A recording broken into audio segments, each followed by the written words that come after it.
പശ്ചിമേഷ്യയിലെ വർദ്ധിച്ചുവരുന്ന ഭൗമരാഷ്ട്രീയ സംഘർഷങ്ങൾക്കിടയിൽ സ്വർണ്ണവില ഉയരുകയാണ്. ഇത് സുരക്ഷിത നിക്ഷേപം എന്ന നിലയിൽ മഞ്ഞലോഹത്തിനുള്ള ആവശ്യകതയും വർദ്ധിപ്പിച്ചിട്ടുണ്ട്. വെള്ളിവിലയും ഉയരുകയാണ്. സ്വർണം ഗ്രാമിന് 25 രൂപ വർദ്ധിച്ച് 9,320 രൂപയിലെത്തി. പവന് 200 രൂപ വർദ്ധിച്ച് 74,560 രൂപയിലും എത്തി. ഇന്നലെ സ്വർണ്ണവില റെക്കോർഡ് ഭേദിച്ചിരുന്നു. കനം കുറഞ്ഞ സ്വർണ്ണാഭരണങ്ങൾ നിർമ്മിക്കാൻ ഉപയോഗിക്കുന്ന 18 ക്യാരറ്റ് സ്വർണത്തിനും 20 രൂപ വർദ്ധിച്ച് 7,645 രൂപയിലാണ് ഇന്ന് വ്യാപാരം നടന്നത്. അമേരിക്കൻ ഡോളറിനെതിരെ ഇന്ത്യൻ രൂപയുടെ വിനിമയ നിരക്ക് കുറഞ്ഞതും സ്വർണത്തിന് തിരിച്ചടിയായി. അന്താരാഷ്ട്ര വിപണിയിൽ ഔൺസിന് $54 വർദ്ധിച്ച സ്വർണം നിലവിൽ $3,433 എന്ന നിലയിലാണ്.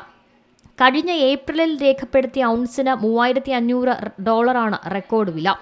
ഇസ്രയേൽ ഇറാൻ സംഘർഷം രൂക്ഷമായി തുടർന്നാൽ ഇത് മറികടക്കാനുള്ള സാധ്യതകളാണ് കാണുന്നത്. International desk C Malayalam news. ഏറ്റവും പുതിയ വാർത്തകളും വിശേഷങ്ങളും വിരൽ തുമ്പിലറിയാൻ സി മലയാളം ന്യൂസ് എല്ലാ ഡിജിറ്റൽ പ്ലാറ്റ്ഫോമുകളിലും ലഭ്യം.